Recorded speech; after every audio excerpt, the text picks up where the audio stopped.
Assalamualaikum warahmatullahi wabarakatuh. Alhamdulillah, alhamdulillahi rabbil alamin. Assalatu wassalamu ala asrafil anbiya'i wal mursalin, sayyidina wa maulana Muhammadin. Ashhadu an la ilaha illallahul malikul haqqul mubin, wa ashhadu anna Muhammadan abduhu wa rasuluhu was-sadiqul wa'adal amin. Allahumma salli wa sallim wa barik wa karim azanul nabil karim, ihdinil lazi min jalalika wa innal lazi bin jamalika wa innahu bin kitabika. Wa tahirin wal mujahidina amma ba'du wa ibadullah. Bersyukur kita kepada Allah dengan mengucapkan alhamdulillahi rabbil alamin atas segala limpahan karunia rahmah dan hidayahnya, dengan segala nikmat dan izinnya juga dan ridhonya juga, sehingga kita dapat melaksanakan perintahnya beramal dan beribadah zahir batin dunia dan akhirat. Bersalam kita tidak akan pernah kita lupakan. Marilah sama-sama kita sampaikan dan kita panjatkan kepada junjungan kita Nabi Allah, Nabiul Akhirul Zaman, Rasulullah Muhammad sallallahu alaihi wasallam. Atasnya kalimahnya kita kalamkan dengan membacakan Allahumma sholli ala Sayyidina Muhammad wa ala alihi Sayyidina Muhammad. Alhamdulillah, para hadirin dan hadirat, kaum muslimin dan muslimat, jamaah dimanapun berada, rahimakumullah. InsyaAllah dalam pertemuan ini, dalam waktu dan kesempatan yang kita muliakan ini, saya Guru Mursyid Syekh Nur Muhammad Buya Irwan Maulana Al-Khalidi Sumatera Barat, dalam makom majelis zikir Ma'rifatullah, tentunya dalam tayangan YouTube kesayangan kita, Kupas Tuntas YouTube Buya Pasaman Timur, dalam rangka meningkatkan iman dan takwa kita kepada Allah, tentunya dengan kita belajar, menuntun dan dituntun dalam makom ilmu tauhid. Tauhid, tasawuf, tarekah, syariat, hakikat, tarikat, marifat adalah tajalli Allah. Tidak ada perbedaan di antara makom itu. InsyaAllah dalam waktu dan kesempatan ini saya akan berbagi wawasan tentang 12 kodrat besar Allah di dalam diri sebagai kodrat asal dan usul semua terjadi. Di dalam 12 ini, kodrat besar ini, dalam kodrat yang 3 besar menjadikan pecahan 12 kodrat terkuat asal usul semua jadi. Dalam makom ini saya akan mengambil yang kedua, yaitu 4 kodrat mengasal usul 4 nur terjadi di alam hayat ini. Sebagaimana yang pernah kita sampaikan dalam tayangan sebelum ini, 12 makom itu adalah 4 unsur nur hayat Allah pada alam semesta ini. Kepada wujud umul diri adalah dikatakan nur, nurullah, nur Muhammad, nur hak Allah. Empat ini adalah semua asal usul hayatnya Allah pada diri yang dikatakan awal ruh terjadi. Tapi empat daripada unsur zat yang mengawali empat nur itu terjadi adalah empat zat Allah pada diri disebut dengan di wadi mani manikam. Nah, inilah yang dihakikatkan kepada suatu kodrat yang diwasilahkan menjadi Rabbil Alamin, yang membuat semua bertuhan kepada Allah dalam hukum basmalah yang dilimpahkan kepada maujudullah, yaitu rahmatan fil alamin Muhammad Rasulullah sallallahu alaihi wasallam. Ini yang dikatakan ruhul azama. Kalau Allah mengisi gelarnya Rasulullah itu di tingkat syafaat alam disebut dengan ruhul azama, artinya sumber awal terjadinya hidup. Mana ruhul azama itu? Qudsi Allah juga telah mengatakan Allah mukhalifatul wali hawadisi dahali. Nah, inilah harus perlu kita pahami. Maka dikatakan mukhalafatul lil hawadis tadi. Nah, kenapa Allah menjadikan semuanya dalam perbedaan? Tidak memiliki sama asal usul, karena kodrat ini adalah kodrat tajalli Allah dalam makom kodrat Muhammad berupa-rupa pada Adam. Mana yang dikatakan? Dikatakan di wadi mani manikam, atau dikatakan wadi madi mani manikam. Di mana letak makom dan kemana wujud makom? Inilah yang dikatakan asal usul daripada nur. Asal usul daripada nur yang empat adalah zat yang empat. Maka ini posisinya yaitu alam petunjuk terhubungnya, yaitu pada solat Isya yang dimakomkan kepada isyarah wa'adi ma'adi mani manikam. Nah, dalam hal ini kita harus tahu asal usul penciptaan rahmannya Allah ini adalah dari empat kodrat zat tersebut. Ini yang menjadi pegangan mim ha mim dal Muhammad. Nah, empat ini mim ha mim dal dalam hukum hijaiyah. Maka dikatakan wadi mani mani manikam. Mana yang wadi, mana yang madi, mana yang mani, mana yang manikam. Nah, ini yang disebut dengan kodrat izzatullah, ya. Izzatullah inilah yang disebut dengan kunal. Kunal ini adalah zat yang dikodratkan kepada alam. Jamaah yang dirahmati Allah rahimakumullah. Jadi kalau kita sudah mengerti bagaimana kita mendapatkan makomnya, apa yang dikatakan wadi, wow itu dikatakan dia di ini perjalanan sirnya, perjalanan sir. Nah, inilah perjalanan sirnya Allah kepada wujud alam ini. Nah, di mana wujud alam ini bisa tersambung dengan kita? Kalau kita katakan, sering kita dengar, ada air, api, angin, tanah, dan bagaimana di diri kita, apa hubungannya? Kalau memang manusia itu adalah umul atau umul sifat, asal muasal semua terjadi, yang ada pada alam ada pada diri, bagaimana kita bisa tahu kalau kita tidak mengkaji unsur kunalnya, yaitu zat awal mereka jadi. Nah, di sini kita akan mulai berwawasan untuk mengetahui. Jadi dikatakan pertama para hadirin dan jamaah, yaitu hubungan batin antara kodrat manusia dengan kodrat alam yang ada di manusia. Itu ada empat hubungan batinnya.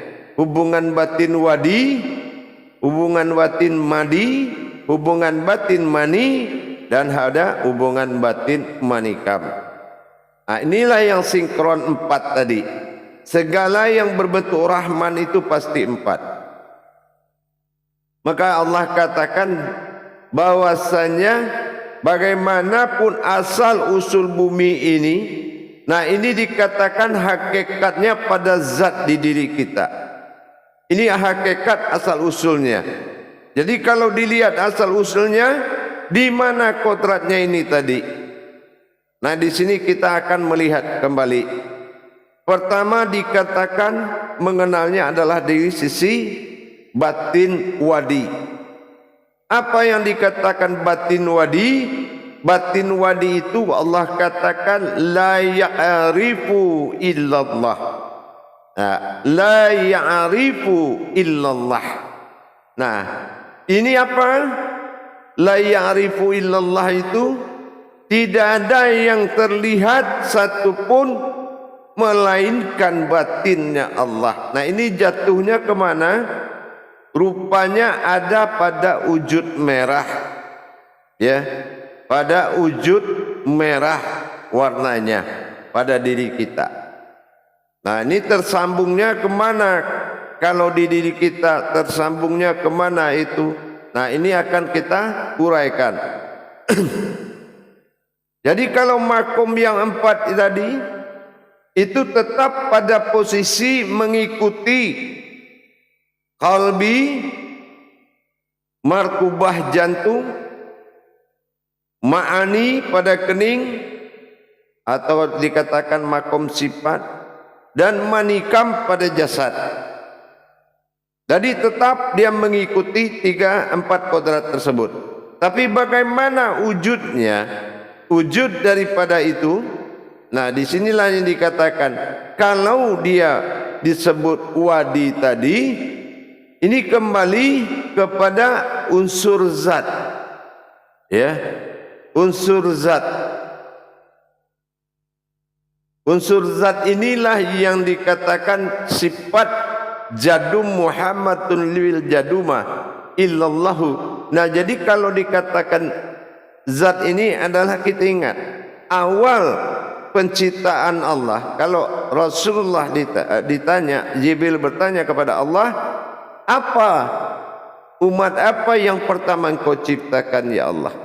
Allah menjawab, antil qudratin fin nuri. Pertama aku hanya menjadikan nur. Nah inilah nur. Nah atau dikatakan hayat. Nah ini pertama dia ciptakan adalah nur. Nah semuanya itu nur.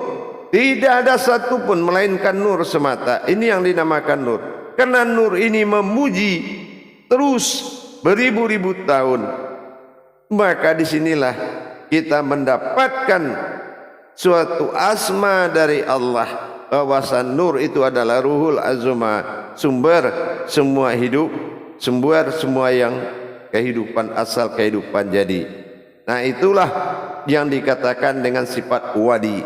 Jadi kalau kita lihat apa wujud merah pada bumi ini, nah inilah yang dikatakan asal wujud daripada sebuah kodrat, yaitu pada wujud langit, ya. Wujud langit itu disebut dengan sujud la ya'rifu illallah. Nah ini, jadi kalau umpamanya hakikat daripada penciptaan awal adalah wadi, berarti wujudnya adalah merah. Makanya kalau sore hari kita sering melihat ada merah pada langit, ya. Nah itu, jadi itu adalah wujud la ya'rifu illallah.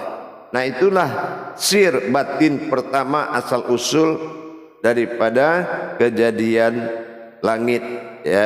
Atau kalau dilarikan ke kita, ini sifatnya bersifat daripada kulit kita. Nah ini juga dalam bentuk perwujudan asal usul langit dan bumi. Nah ini langit dan bumi. Jadi inilah yang dikatakan zat awal jadinya, yaitu pada diri kita adalah kulit daging. Nah inilah kulit dan daging ini kulit itu langit, daging itu bumi. Nah inilah yang dikatakan zat wadi, batin wadi.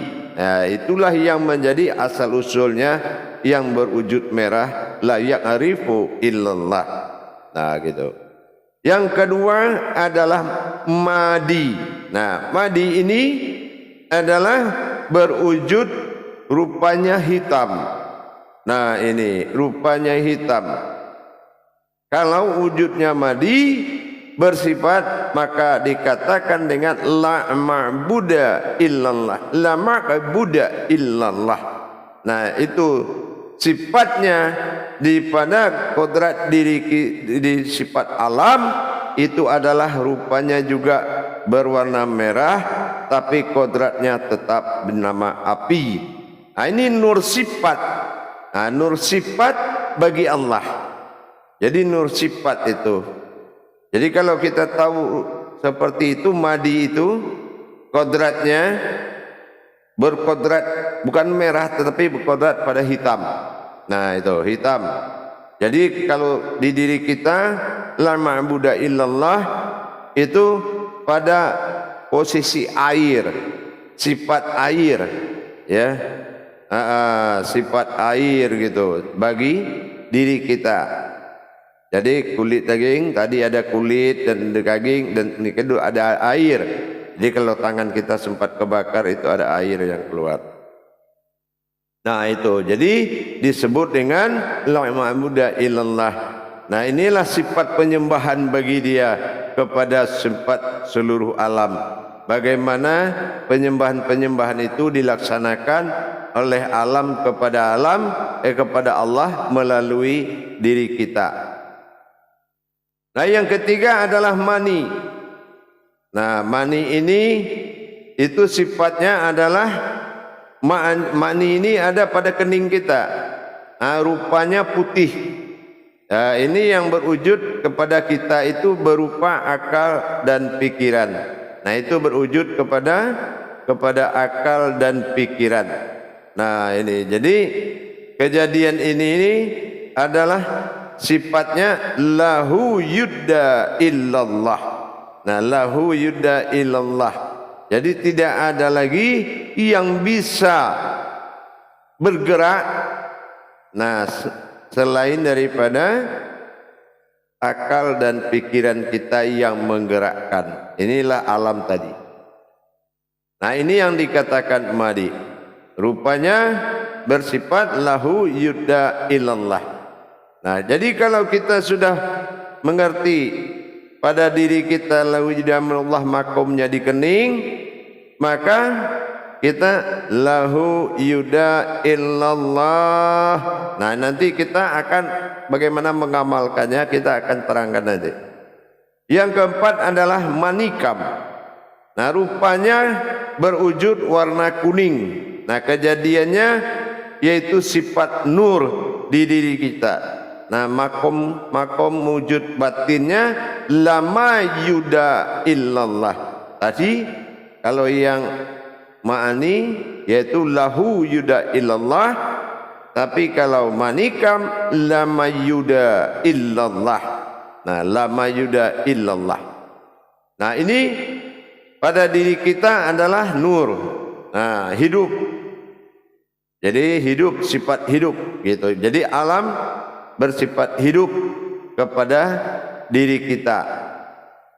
Ah, di sini kita baru memahami pada tingkat wujud daripada alam, ya, wujud daripada alam.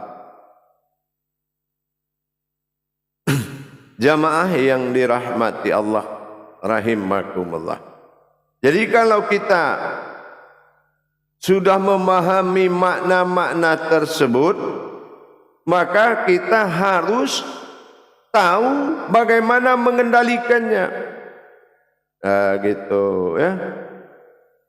Kalau manikam ini makomnya di pusar, ya.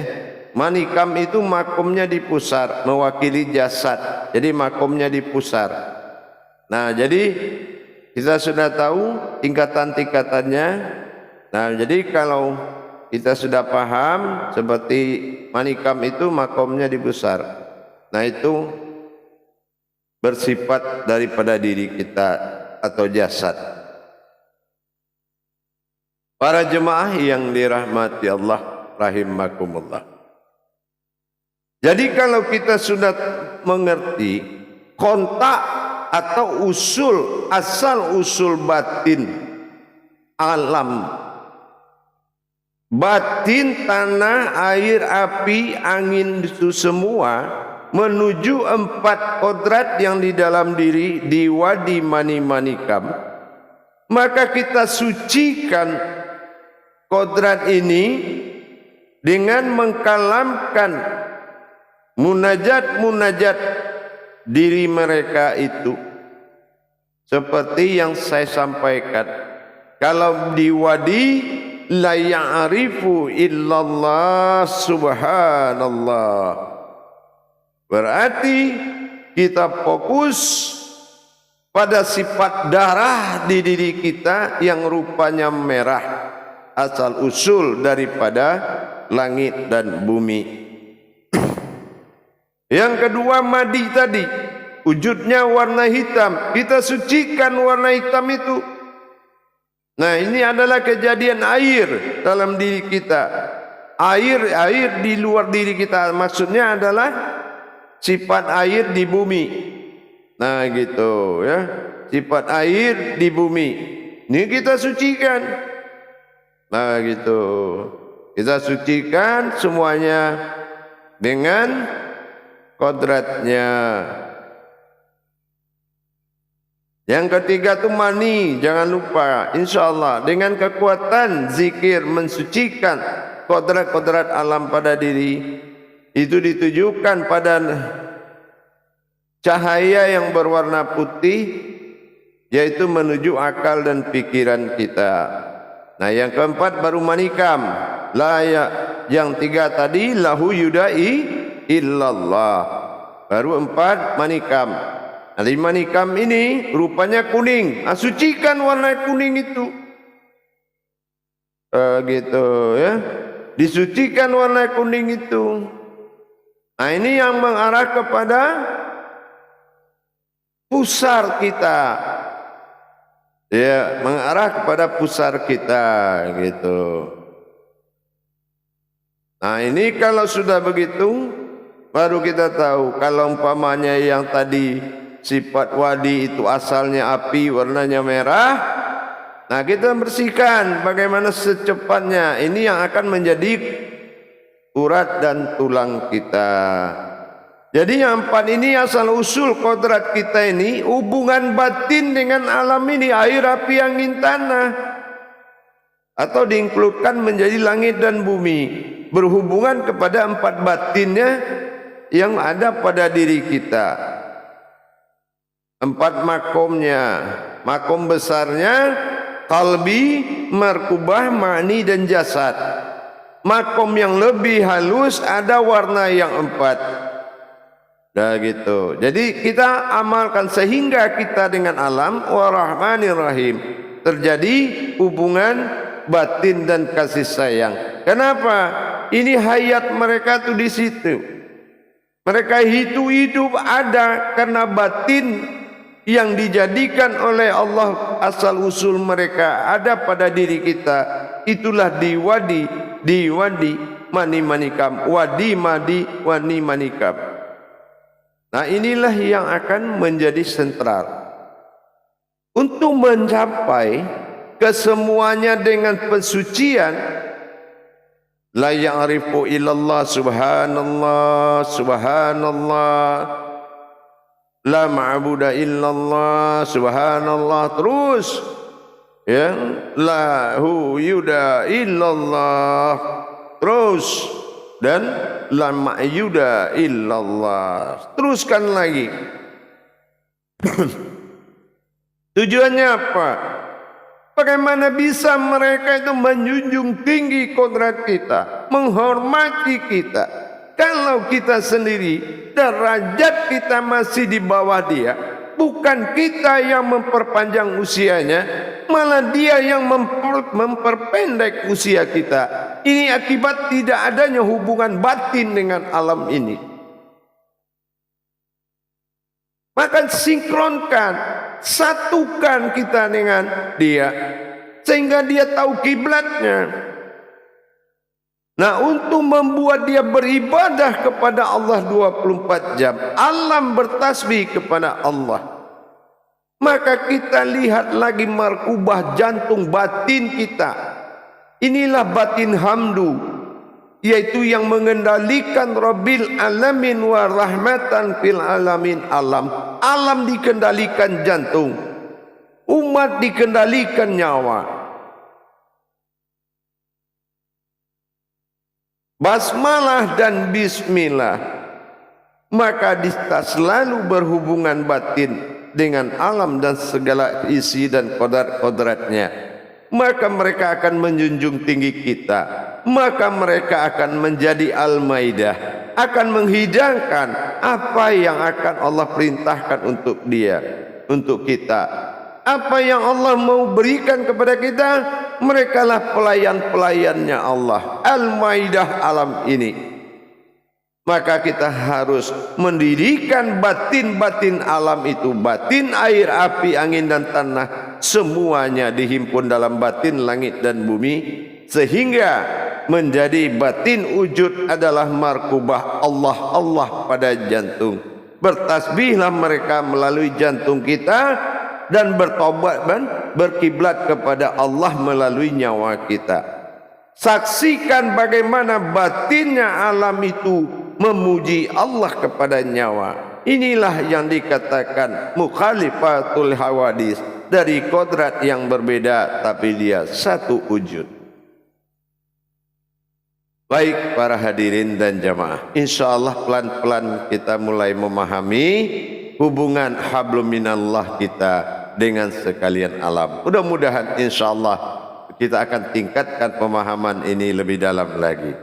Jadi bagi jamaah yang ingin memperdalam, silakan untuk masuk ke dalam bimbingan belajar pada grup dan menghubungi nomor telepon yang ada pada YouTube layar aplikasi, yaitu YouTube Buya Pasaman Timur. Insyaallah silakan mendaftarkan diri menjadi bimbingan dan tuntunan 1 minggu sekali. InsyaAllah mudah-mudahan para jemaah, semoga Allah benar-benar membuka kesempatan kepada kita untuk mendapatkan pertolongannya. Inilah yang harus kita camkan dalam hati kita. Hayatun bihayatin dha'iman abada. Itulah yang harus kita perhatikan. Tidak ada lagi dalil di atas dalil kebenaran, melainkan dalil seorang walinya.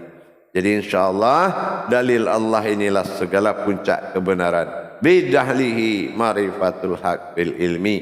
Dalilku adalah sumber kebenaran sebuah ilmu. Jadi untuk itu mari kita tingkatkan bersama-sama. Bagaimanapun alif dalam bismillah itu, berkatnya alif bismillah itu adalah alif jadum. Muhammadun fil jadum, jadum illallah. Naisara karena mimbaki bakiyah illallah. Insyaallah mudah-mudahan dengan mempertemukan dua alif ini, maka yang bertemu adalah zahir dan batin kita. Insyaallah inilah kebesaran Allah yang ada dalam diri. Wujud Allah adalah ilmu. Barakallahu ya karim ya rahman. Akhirul kalam. Wabillahi taufiq wal hidayah. Wassalamualaikum warahmatullahi wabarakatuh.